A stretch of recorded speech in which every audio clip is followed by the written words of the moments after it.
Olá, seja muito bem-vinda, seja muito bem-vindo ao podcast Futuros Possíveis, a sua dose semanal de futuro. Eu sou Marcelo Grippa. E eu sou Angélica Mari. E o nosso assunto de hoje é o futuro da alimentação, mais especificamente o futuro do vegetarianismo.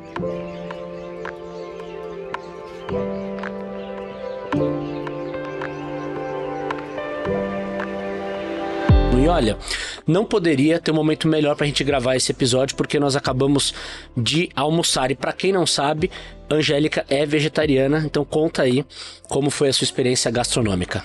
Foi fácil, porque eu escolhi a única opção das 40 que tinham no cardápio. Ah, verdade. Então, eu escolhi a única, foi muito boa, foi um risoto de cogumelos, aliás, estava muito bom.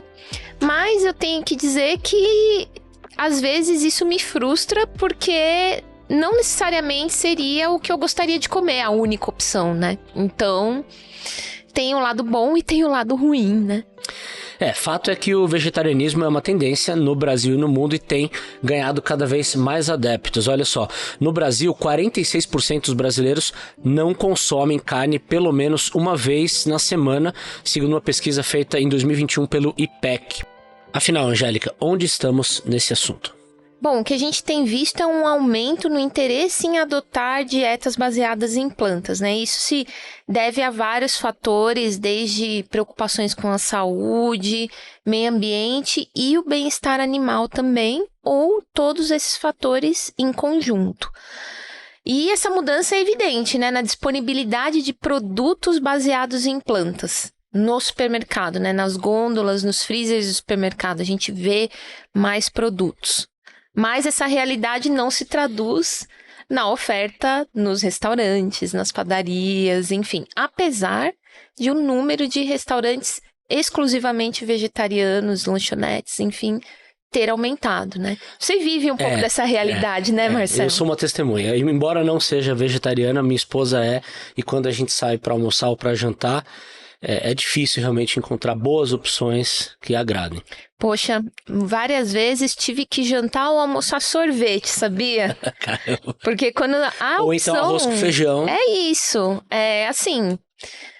Às vezes você aprende a se contentar com pouco, essa é a real. E não ser tão exigente, né? Só, tudo bem, quando eu chegar em casa eu faço alguma coisa. Mas quando o que está disponível não atende, eu já vou direto para sobremesa, o que não é nada bom. Mas poderia ser diferente e certamente será em algum momento. Então, para onde vamos nessa história, Angélica? Bom, no futuro, assim, em termos de perspectiva para o futuro, o que a gente vê é que o vegetarianismo pode sim se tornar cada vez mais prevalente, inclusive se tornando uma norma em muitas sociedades, né? E isso pode se tornar uma questão em termos da produção global de alimentos, né? Com uma ênfase numa agricultura mais baseada em plantas e declínio em indústrias centradas em carne. Apesar de o consumo de carne ainda continuar muito forte, né? Então tem vários outros fatores incluídos nessa discussão, inclusive os ambientais, né? Que a gente vai discutir daqui a pouquinho.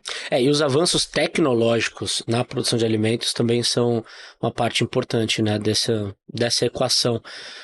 O que é que você tem visto e para onde a coisa vai caminhar nessa direção?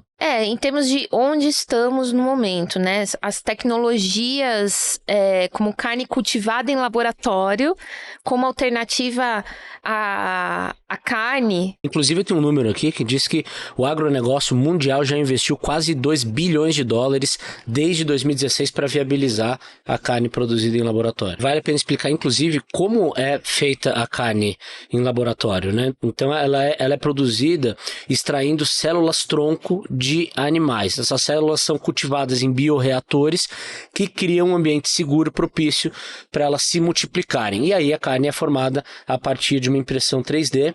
E além da presença desses produtos industrializados aí nas gôndolas dos supermercados, nos freezers, a gente vê um aumento de produtos de marcas nichadas, né? Marcas familiares que normalmente não estariam no nosso radar, né? Mercearias também focadas nesse público interessado em consumir produtos veganos, vegetarianos, sem glúten, sem lactose. São opções de alimentos não só mais sustentáveis, né, mais éticos, mas eles também têm um apelo muito grande para quem consome carne normalmente, né, porque não compromete nem o sabor e nem a textura. Sim, eu já experimentei, inclusive, realmente tem a textura, tem o sabor. Algumas dessas opções são suculentas, inclusive, para lembrar, né, o suco da carne. Então, realmente, é possível Sim. ter uma experiência bem próxima. Eu já experimentei, tudo que é novidade eu experimento, sabe? Aí eu tenho várias opiniões sobre as opções. Umas são muito gordurosas, outras elas têm um excesso de soja, outras são só plantas. Via de regra é assim, quando eu olho os ingredientes, se a lista é muito extensa, eu já corro dessa opção. Uma dica boa. Quanto mais porcariadas tem lá de nomes que eu não conheço, eu já desconsidero a compra. E a gente tem inclusive aqui um dado do Sebrae, que a pandemia da Covid-19 impulsionou muito o consumo de produtos saudáveis pelas pessoas, né? Em 2020, o número de empreendimentos que trabalham com produtos vegetarianos, sem glúten, com menos sódio, orgânicos, cresceu 98% e atingiu a marca de 100 bilhões de reais em lucro. Portanto, um mercado muito expressivo, né? Você trouxe aí o crescimento do mercado e eu particularmente adoro ir a feiras locais, né? Seja em grandes centros como São Paulo ou, por exemplo, no interior, para conhecer exatamente não só o produto, mas também a história dos produtores locais, né? Sim, tem muita história interessante. É muito legal. E você percebe o propósito dessas pessoas, né? Sim. O carinho que elas colocam no desenvolvimento daqueles produtos. Sim, e uma outra coisa interessante, né, na vivência vegetariana, né? Eu sendo vegetariana e tendo muitos amigos também vegetarianos, a possibilidade de experimentação, né? É possível você ter um repertório variado, né? Não é só salada, né, que um vegetariano consome, e é possível experimentar muito, inclusive com inspirações de outras culinárias ao redor do mundo, para criar uma alimentação interessante, né? Porque muita gente pensa que é uma coisa monótona, né? Apesar de existir o vegetariano que só come junk food, né? Ao mesmo tempo que também tem muita gente que pensa que o objetivo da culinária, podemos chamar assim vegetariana, é replicar as mesmas opções de pratos com carnes. E não é assim, né? Sim, e inclusive existem perfis e perfis de vegetarianos, né? Assim como existe uma diversidade de pessoas, existem pessoas que vivenciam o vegetarianismo de formas diferentes, né? Eu, por exemplo, não me agrada muito a réplica do gosto de carne em produtos vegetarianos. Eu prefiro coisas mais naturais, Uma feijoada vegetariana você encara? Olha, eu gosto de feijoada vegetariana, viu? Mas assim, eu não procuro carnes vegetais que me lembrem o toucinho, que me lembrem um gosto de uma linguiça real, como é animal. Para mim, não rola muito. Mas existem vegetarianos que, inclusive, estão fazendo a transição, para os quais essas opções de carne vegetal são muito interessantes. Então, tem perfis diferentes e produtos diferentes para atender essas demandas. É muito bom você trazer isso, porque esse é um debate que realmente carece de mais informação e de mais contexto nas discussões. Sim, e abertura para o novo, né? principalmente. E a perspectiva futura é que a gente vai ter uma variedade cada vez maior de opções vegetarianas de alta qualidade com um custo atraente, porque o custo ainda é uma questão, né? É uma barreira, é uma coisa nichada, e isso pode explicar a indisponibilidade de opções como essa nas lanchonetes, nos restaurantes, de uma forma mais massificada, né? E o futuro também pode incluir alimentos cultivados em laboratório que imitam perfeitamente carnes tradicionais. Eu não tô falando só de hambúrguer, né? A gente tá falando de carne mesmo, né? Um bife. E isso já está caminhando para esse lugar, né? Inclusive, startups israelenses lideram nesse espaço, né? De food, que se chama food tech, né? Esse nicho de tecnologia focada em comida. E não só isso, né? Laticínios também. Laticínios de origem animal e outros produtos, né, que tornam o vegetarianismo mais atraente e acessível a um público mais amplo. E tem várias questões envolvidas nessa história. Tem a questão da saúde e da nutrição que você trouxe, né? E tem também a questão do impacto ambiental. Sim. Isso é muito importante, está muito em voga, porque o consumo de carne de origem animal contribui para o aquecimento do planeta, né? Sim, e a gente vê que tem muitas organizações aí trazendo uma conversa com o público, em geral, mais acessível em relação ao vegetarianismo, tentando quebrar alguns paradigmas e alguns mitos, né? Principalmente sobre os benefícios para a saúde de uma dieta baseada em plantas e também tentando resolver esses equívocos, né, sobre a completude nutricional de uma dieta vegetariana. Um dos mitos, por exemplo, é uma suposta falta da proteína ali, né?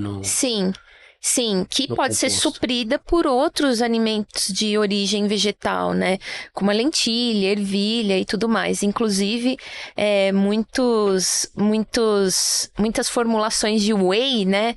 Que é um composto aí de proteico muito usado por pessoas que praticam exercício físico com intensidade, que são baseadas em proteína à base de ervilha, né? Então, esse mito da completude nutricional é uma das coisas que está sendo endereçada por campanhas de organizações do setor, né? Como a Sociedade Vegetariana Brasileira, a própria PETA, enfim. É, de fato, um desafio cultural que também pauta discussões sobre essa questão ambiental, né? A gente teve agora a COP28, a Conferência do Clima, que tocou nesse assunto também, né?